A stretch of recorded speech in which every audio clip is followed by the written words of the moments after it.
The sun hung heavy in the sky, a relentless orb of fire that scorched the earth and parched the throats of the people of Kaiboro village. The dry season had stretched far longer than anyone could remember, and the once lush fields now lay cracked and barren. The river that once flowed with life had dwindled to a mere trickle, and the animals had fled in search of greener pastures. The villagers gathered under the ancient baobab tree, their faces etched with worry as they debated what to do. Among them stood a young girl named Adia, barely 16, with eyes that seemed to hold the secrets of the earth. She was the granddaughter of Mzi Juma, the village's revered elder and rainmaker, who had passed into the ancestral realm 2 years prior. Adia had always been different, quiet, introspective, and deeply attuned to the rhythms of nature. She could sense the whispers of the wind, the murmurs of the trees, and the faint heartbeat of the earth beneath her feet. "The ancestors are angry," muttered old Mama Nia, her voice trembling. "We must offer a sacrifice to appease them." Her words were met with murmurs of agreement from some, while others shook their heads in doubt. Kaito, the village hunter, stepped forward, his muscular frame casting a long shadow on the dry ground. "No," he countered, his voice firm. "This is not the work of the ancestors. This is nature's way. We must adapt or perish." The debate grew heated, with voices rising and falling like the dry winds that swept through the village. Adia listened silently, her heart heavy. She had been having dreams, vivid, haunting dreams of her grandfather. In these dreams, Mzi Juma stood at the edge of a vast, shimmering lake, his voice echoing like thunder. "Adia," he would say, "the rain will come, but only through you. You are the bridge between the people and the earth. Trust your gift." One evening, as the villagers sat around a dying fire, Adia finally spoke. Her voice was soft, but carried the weight of conviction. "I will go to the sacred grove," she announced. "I will seek the wisdom of the ancestors and ask for their guidance." The villagers fell silent, their eyes wide with surprise and fear. The sacred grove was a place of power, a dense forest where the spirits of the ancestors were said to reside. It was forbidden to enter unless one was called, and even then, it was a perilous journey. Mama Nia reached out and grasped Adia's hand, her wrinkled face filled with concern. "Adia, you are but a child," she said. "What if the spirits do not welcome you? What if you do not return?" Adia met her gaze with steady eyes. "I am not afraid," she replied, though her heart raced. "I feel the call in my bones. I must go."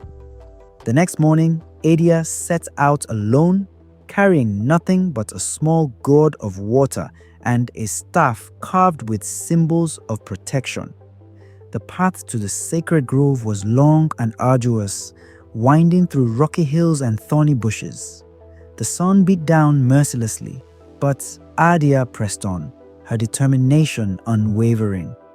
She walked for hours, her feet aching and her throat dry, but she did not stop.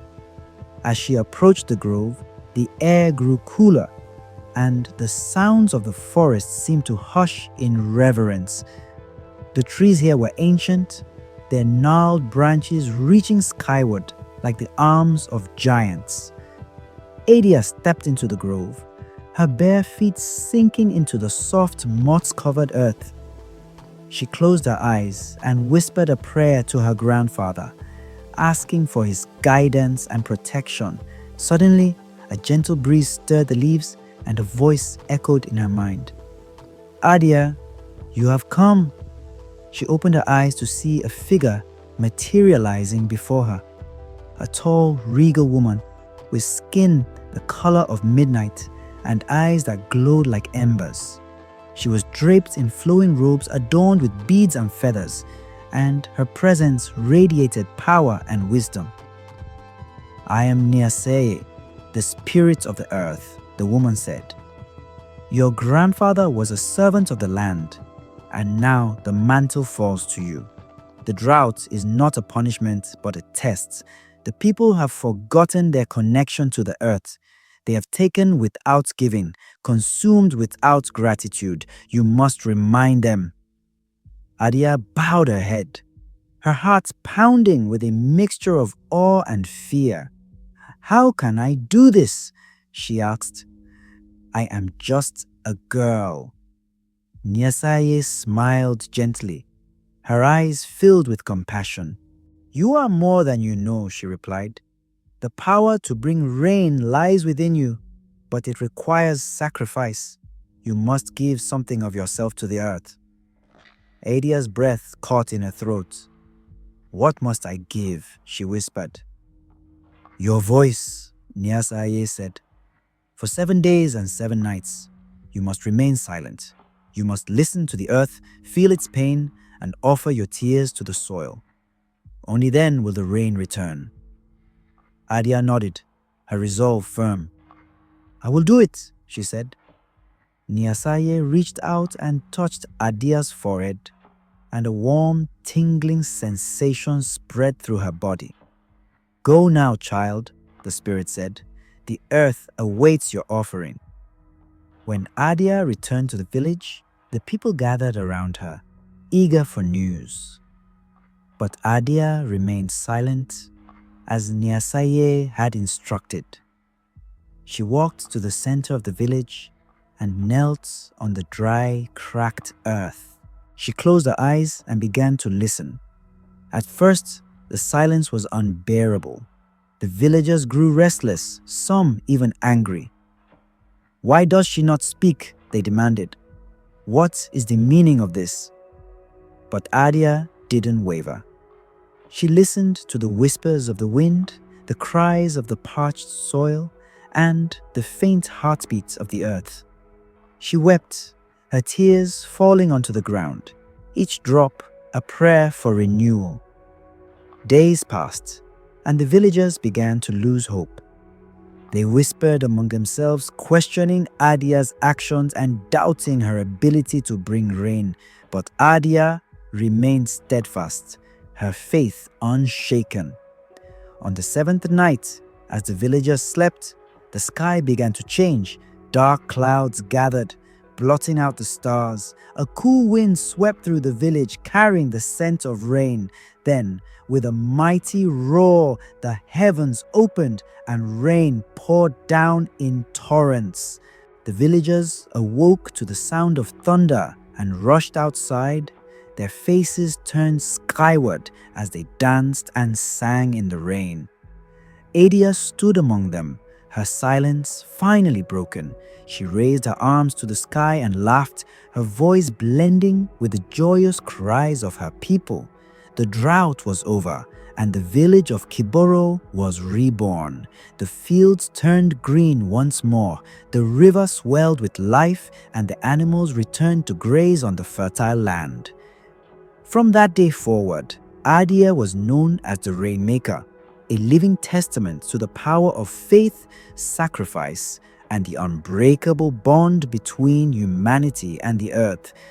Though she never spoke of her journey to the sacred grove, the villagers knew that Adia's gift was a reminder, a call to honor the land, cherish its blessings, and live in harmony with the natural world. The Rainmaker's prophecy had been fulfilled, and the story of Adia would be told for generations to come. The villagers began to rebuild their lives, their spirits lifted by the miracle of the rain. They worked together to plant new crops, repair their homes, and celebrate their renewed connection to the earth. Adia, now a revered figure in the village, continued to serve as a bridge between the people and the natural world. She taught them to listen to the earth, to give thanks for its gifts, and to live with gratitude and respect. The villagers, in turn, honored her with songs, dances, and offerings of gratitude. They built a small shrine at the edge of the sacred grove where they would gather to pray and give thanks to the ancestors and the spirits of the earth. Years passed, and Adia grew into a wise and compassionate leader. She married a kind-hearted farmer named Jabari, and together they raised a family rooted in the values of harmony and respect for nature. The village of Kiboro thrived, becoming a beacon of hope and resilience for neighboring communities. Adia's children and grandchildren inherited her deep connection to the earth, ensuring that the lessons of the Rainmaker's prophecy would endure for generations. The story of Adia, the girl who brought rain to a parched land, became a legend passed down through the ages as a reminder of the power of faith, sacrifice, and the unbreakable bond between humanity and the earth. And so, the legacy of the Rainmaker lived on, a testament to the enduring spirit of Kiboro village and the wisdom of the ancestors. The people never forgot the lessons of the drought, and they lived in harmony with the land, honoring its gifts and cherishing its blessings. The sacred grove remained a place of power and reverence, where the spirits of the earth and the ancestors watched over the village, guiding and protecting its people. Adia's story became a symbol of hope and resilience, a reminder that even in the darkest times, the power of faith and the strength of the human spirit could bring light and life to the world. The Rainmaker's prophecy had been fulfilled, but its message echoed through the ages, inspiring countless generations to live in harmony with the earth and to honor the sacred bond between humanity and nature.